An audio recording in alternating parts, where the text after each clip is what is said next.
नमस्कार, आप देख रहे हैं गढ़ जम्मू। मैं पंकज खजूरिया। केसीसी किसान क्रेडिट कार्ड जो किसानों को सेल्फ रिलायंट और फाइनेंशियली एम्पावर्ड करता है, एक महत्वपूर्ण स्कीम है गवर्नमेंट द्वारा। और वही स्कीम को घर घर तक पहुंचाने के लिए आज एक दिवसीय कार्यक्रम रखा गया जम्मू कश्मीर बैंक द्वारा। गौरतलब है कि ये कार्यक्रम जो है कन्वेंशन सेंटर जम्मू में रखा गया, जिसमें मुख्य अतिथि के तौर पर माननीय LG मनोज सिन्हा मौजूद थे। आज का जो प्रोग्राम था, इसका नाम आपके समक्ष है घर घर केसीसी अभियान, यानी कि घर घर तक, दूर दराज गाँव तक जो किसान हैं उनके केसीसी किसान क्रेडिट कार्ड पहुंचाना है एवं स्वरोजगार योजना, और वह किस प्रकार से इससे एम्प्लॉयमेंट जनरेट कर सकें अपने लिए, इस योजना के ऊपर बातचीत करनी थी। क्या कुछ पूरा प्रोग्राम रहा, क्या कुछ कहते हैं मुख्य अतिथि, आइए सुने।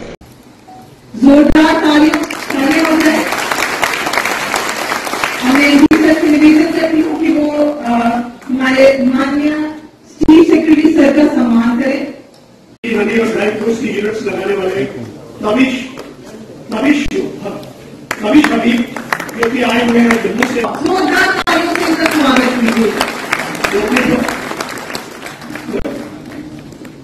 पोल्ट्री फार्म के लिए राखी शर्मा जी, प्लीज आप मंच पर आ जाइए।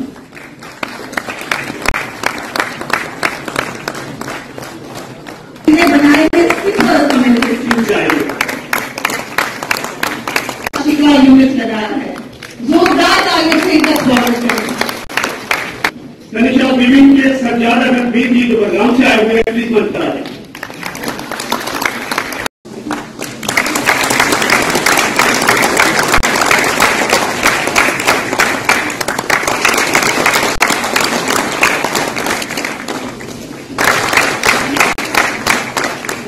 प्रमुख वित्तीय संस्थान के रूप में जम्मू कश्मीर में दूसरा सबसे प्रत्यक्ष नियोक्ता होने के नाते बैंक कृषि, बागवानी, हस्तशिल्प और पर्यटन से लेकर MSME व्यापार तक राष्ट्रीय अर्थव्यवस्था के विभिन्न क्षेत्रों में अपने विभिन्न उद्यमों को पोषित करके लाखों लोगों को अप्रत्यक्ष रूप से रोजगार प्रदान करने में सहायक है।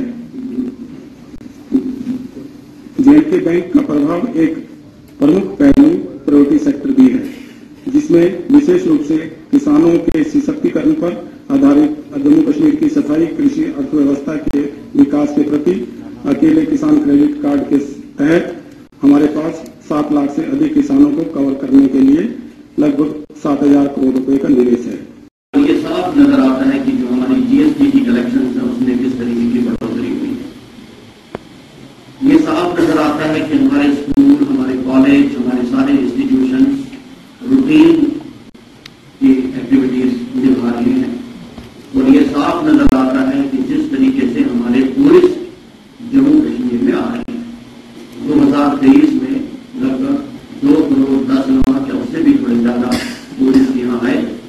और अगर देखा जाए, ये पिछले 10 साल में सबसे ज्यादा जो टूरिस्ट हैं वो माता वैष्णो देवी की यात्रा में आए, और सबसे ज्यादा जो पिलग्रिम्स हैं वो अमरनाथ जी की यात्रा में भी आए।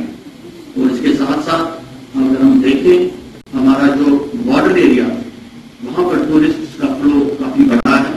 और हमारे कई सारे ऑफ बीट डेस्टिनेशन, वो कश्मीर रीजन में हो या जम्मू रीजन में, वहां पर टूरिस्ट ने जाना शुरू किया है। ये एक अच्छी शुरुआत है जिसको और आगे ले जाना जरूरी है। पूरे जम्मू कश्मीर और मुझे लगता है कि देश पर भी प्रभाव पड़ने वाला है, ऐसा मैं मानता हूं। पिछले 2 वर्ष, पिछले गत वर्ष 20 तारीख को 24 जनवरी 2023 को इसी सभागार में स्वरोजगार उत्सव के लिए हम सब उपस्थित हुए थे। और पिछले वर्ष 75,000 नौजवानों को अपने नए जीवन के शुरुआत का अवसर मिला था।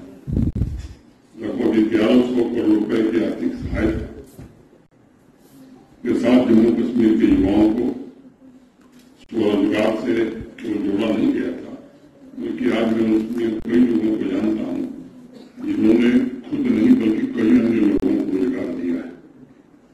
ये सिलसिला 2020 से प्रारंभ हुआ और जब इंस्टीट्यूट के जरिए युवा सपनों की उड़ान का नया माध्यम निर्मित किया गया मोटे तौर पर एक आंकड़े के हिसाब से मुझे लगता है कि 6 लाख से ज्यादा युवाओं की नई जीवन यात्रा ही नहीं शुरू हुई है, बल्कि जम्मू कश्मीर के नवनिर्माण की एक नई दास्तां भी लिखी गई है और एक सुनहरे भविष्य की ओर हम आगे बढ़ रहे हैं। निजी तौर पर मैं मानता हूं कि जम्मू कश्मीर की 3 सबसे बड़ी ताकत है, पहला किसान, दूसरा नौजवान और तीसरी ताकत हमारी बहनें महिलाएं।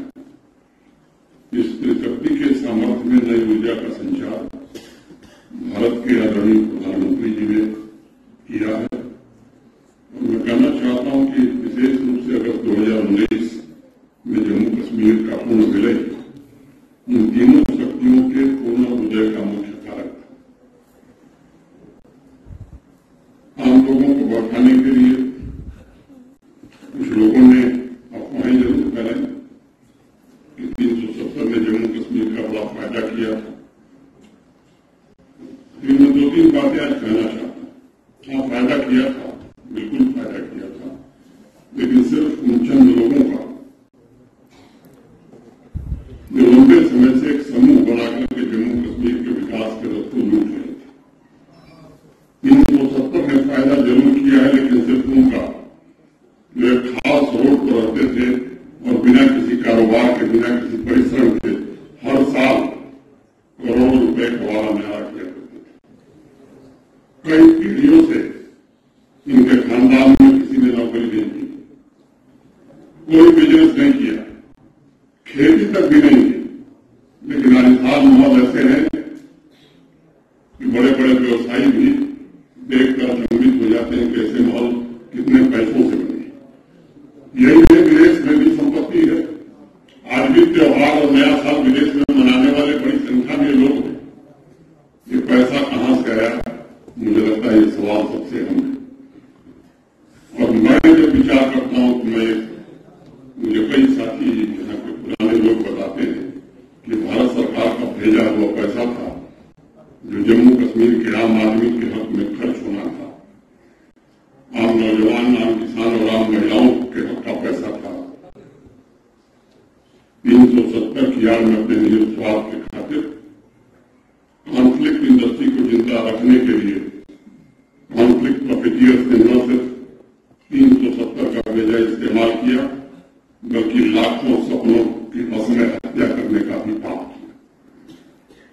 और इसलिए मैं आज कहूंगा कि भारत के माननीय प्रधानमंत्री जी ने एक ऐतिहासिक निर्णय लेते लाखों सपनों, आशाओं और आकांक्षाओं को समय से पहले दम तोड़ने से बचाया है और एक सामर्थ्यवान जम्मू कश्मीर की दिशा में बढ़ता हुआ जम्मू कश्मीर दिखाई पड़ रहा है। पिछले वर्ष मोटे तौर पर एक बात प्रशासनिक स्तर पर तय की गई थी और मुझे बताते हुए खुशी है। छोटे छोटे गांव में भी अब सपने बड़े होते लोग देख रहे हैं, चुनौती थी। और आज जब मैं विचार कर रहा हूं तो कुल 34,329 यूनिट सैंक्शन हुई है, जिनके लिए 1384 करोड़ रुपए की धनराशि की गई। 94,680 प्रत्यक्ष अप्रत्यक्ष उद्यमियों की यात्रा भी शुरू हुई। और मैं मानता हूं कि एक नया संदेश इसके कारण जा रहा है, देश में जा रहा है, वास्तव में जम्मू कश्मीर बदल रहा है।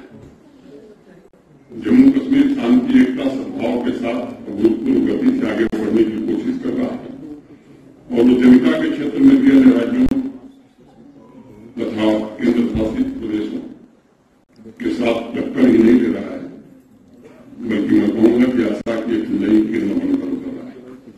यूनिवर्सिटी में जम्मू के युवा बच्चों बच्चियों ने अपनी नई पहचान बनाई है। जम्मू कश्मीर में नहीं, देश के बाकी हिस्सों में भी इसकी चर्चा है। हमारे टैलेंटेड नौजवान बच्चे और बच्चियां आवाम की पहचान को बदलने में योगदान दे रहे हैं और मुझे विश्वास है कि स्वरोजगार में जम्मू कश्मीर अपनी पूरी ताकत से देश के अग्रणी राज्यों में शामिल होगा। गुरु साहब ने बहुत विस्तार से बाकी बातें बताई हैं, मैं उसके में नहीं जाना चाहता हूं। यह भी सच है कि 70% आबादी यहाँ की एग्रीकल्चर और ड्राई सेक्टर पर निर्भर है। पिछले 4 वर्षों में तमाम नीतिगत निर्णय हो या होलिस्टिक एग्रीकल्चर डेवलपमेंट प्रोग्राम या विकसित भारत संकल्प यात्रा, सभी अभियानों द्वारा किसान भाइयों में नई सामर्थ्य पैदा को इसकी कोशिश की गई।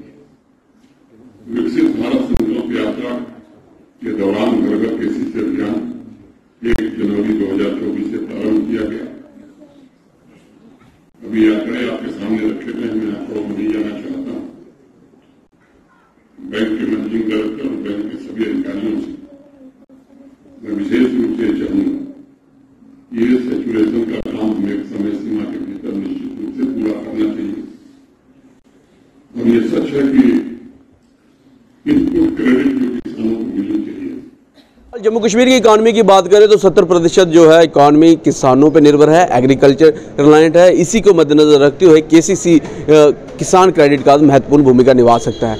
और वहीं आरबीआई गाइडलाइन के तहत किसान क्रेडिट कार्ड जो है वो अभी मॉडर्नाइज होना चाहिए। इसके साथ साथ किसान क्रेडिट कार्ड प्रत्येक किसान के पास होना चाहिए। इसी मुहिम को गेयरअप करने के लिए आज का 1 दिवसीय प्रोग्राम रखा गया था। बड़े सारे CSR इनिशिएटिव जो हैं जेके बैंक द्वारा लिए गए, और चाहे फिर वो स्मार्ट सिटी श्रीनगर हो, स्मार्ट सिटी जम्मू हो, जम्मू यूनिवर्सिटी हो, Shri Mata Vaishno Devi shrine board university हो, GMC जम्मू हो, स्कीम्स श्रीनगर हो, वहाँ पे भी इन इनिशिएटिव्स CSR स्कीम्स की इनिशिएटिव्स के कुछ चेक्स जो हैं वो डिस्ट्रीब्यूट किए गए। बहरहाल इस सारी डेवलपमेंट को आप कैसे देखते हैं, अपनी वैल्यू कमेंट सेक्शन में रखिएगा। देखते रहिए ग्रेट जम्मू। कैमरा सिंह साहब, मैं पंकज खजूरिया। जय हिंद।